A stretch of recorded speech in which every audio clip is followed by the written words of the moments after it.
नमस्कार। अभी तक हमने प्राचीन भारत की शासन व्यवस्थाओं का अध्ययन किया था।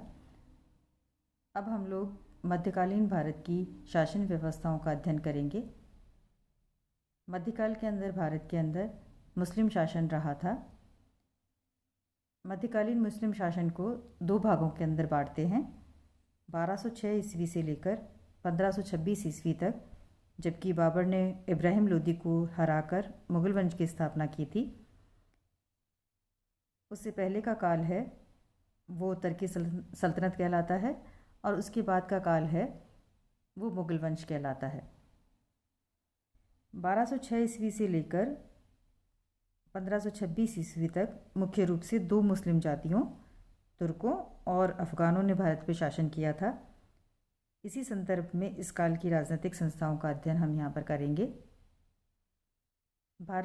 मध्यकालीन भारत की प्रशासनिक व्यवस्थाओं का अध्ययन करने से पहले हम देखते हैं कि भारत में इस्लामिक शासन का स्वरूप क्या रहा था। सबसे पहले हम देखते हैं कि दिल्ली सल्तनत एक जो धर्म सापेक्ष राज्य था।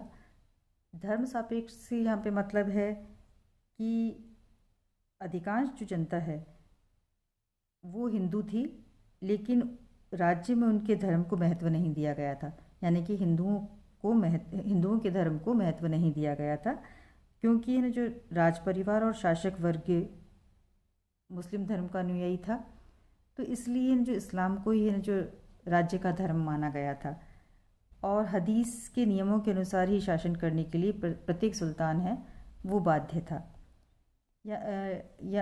हालांकि जो कुछ सुल्तान थे उन्होंने जो उलेमाओं की सलाह के हिसाब से जो शासन व्यवस्था चलाना स्वीकार नहीं किया था। उलेमा यानी कि जो मुस्लिम धार्मिक वर्ग, तो जैसे कि जो अलाउद्दीन खिलजी है उसने जो उलेमाओं के जो सलाह के हिसाब से जो शासन चलाना स्वीकार कर दिया था, लेकिन फिर भी उन्होंने हदीस के नियमों का उल्लंघन नहीं किया था। तो इस तरह से जो सुल्तानों से आशा की जाती थी कि वो न केवल अपने व्यक्तिगत जीवन में इस्लाम के सिद्धांतों का पालन करेंगे, बल्कि शासन के संचालन में भी उन आदर्शों पर चलेंगे। अगर हम आशीर्वादी लाल श्रीवास्तव के शब्दों में कहें तो भारत में मुस्लिम राज्य का आदर्श भारत को दारुल हर्ब यानी कि काफिरों का देश या गैर मुसलमानों के देश से दारुल इस्लाम यानी कि इस्लाम के देश में परिवर्तित करना था। दूसरा हम देखते हैं कि इस्लाम के अनुसार विश्व में सभी मुस्लिम राज्यों का एक ही स्वामी था और वो था बगदाद का खलीफा। यानी कि मुसलमान चाहे कहीं के भी हो, उनका एक ही मुस्लिम शासक होता था। जब जो खलीफा की शक्ति चरम सीमा पर थी तो वो अपनी जो खिलाफत थी उसके विभिन्न प्रांतों के लिए सूबेदारों को नियुक्त किया करता था। और जब कोई सूबेदार स्वतंत्र शासक बन जाता था या कोई साहसिक मुस्लिम नेता था वो नया देश जीत कर राजा बन जाता था, तो अपने पद को वैधानिक जो महत्व देने के लिए या स्थायित्व के लिए वो खलीफा के नाम का सहारा लेता था और जो उस अपने सिक्कों पर और जो खुतबे के ऊपर खलीफा का नाम सम्मिलित करता था। यहाँ पर जो अगर भारत के जो संदर्भ के अंदर देखें तो अलाउद्दीन खिलजी और उसके पुत्र कुतुबुद्दीन मुबारक शाह के अतिरिक्त दिल्ली के लगभग सभी सुल्तानों ने भी इस जो परंपरा का पालन किया था, किंतु ऐसा उन्होंने नाम मात्र के लिए किया था, क्योंकि उनकी दृष्टि में खलीफा जिसकी की जो शक्ति का लगभग अंत हो गया था वो उनका वास्तविक अधिपति नहीं था। लेकिन क्योंकि ऐसा करने से उन्हें मुस्लिम जगत का समर्थन मिलने की आशा बनी रहती थी, तो उन्होंने जो खलीफा के महत्व को है वो बरकरार रखा था। सुल्तान की स्थिति की बात करते हैं तो शुद्ध इस्लामी सिद्धांत के अनुसार ईश्वर ही मुस्लिम राज्य का शासक माना जाता है और सुल्तान उसका प्रतिनिधि होता है। सुल्तान का मुख्य कार्य कुरान द्वारा प्रतिपादित तथाकथित ईश्वरीय नियमों को कार्यान्वित करना होता है। हालांकि ऐसा माना जाता है, यानी कि जो मुस्लिम जो धर्म के अंदर जो प्रभुसत्ता है वो संपूर्ण सुन्नी जनता में निवास करती है, जिसको कि मिल्लत कहते हैं। और इसी मिल्लत को न जो सुल्तान का चुनाव करने का अधिकार होता था। लेकिन व्यवहारिक दृष्टि से अब है न जो देश की संपूर्ण मुस्लिम जनता को एकत्रित करना लगभग असंभव था।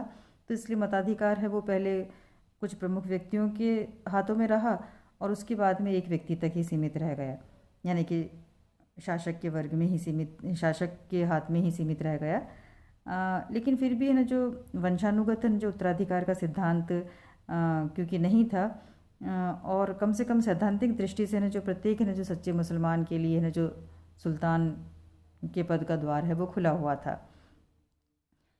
इस युग के अंदर न जो सुल्तान की शक्ति है न जो बहुत ज़्यादा थी।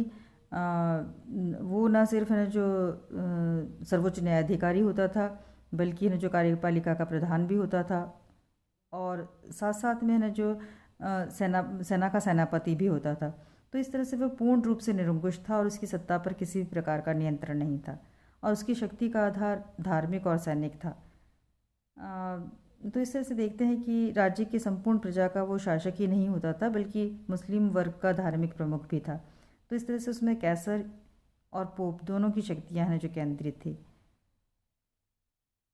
इसके बाद में हम देखते हैं कि शासक वर्ग की स्थिति कैसी थी। शासक वर्ग में सबसे महत्वपूर्ण स्थान अमीरों को प्राप्त था। अमीर यानी कि मुस्लिम पदाधिकारी, और एक सुल्तान को है ना जो मतलब है ना जो, क्योंकि वो विदेशी थे ना जो मुस्लिम सुल्तान, तो उसका जो उसके जो स्थानीय जो राजा थे वो उसका विद्रोह करने के लिए हमेशा उद्धत रहते थे, और इसी तरह से उस पर उसको है ना जो मंगोल आक्रमणों का भी भय बना रहता था। तो ऐसी स्थिति के अंदर एक सुल्तान है, उसको है ना जो अपने अमीरों का सहयोग प्राप्त करना बहुत है ना जो ज़रूरी होता था। ये जो है ना जो अमीर होते थे वो उच्च वंश के होते थे, और है ना जो इस्लाम की सेवा करना है ना जो अपना कर्तव्य समझते थे, इसलिए वो ना जो सुल्तान का साथ देते थे। लेकिन अपनी महत्वाकांक्षाओं की पूर्ति के लिए वो विद्रोह करने से भी है ना जो संकोच नहीं करते थे।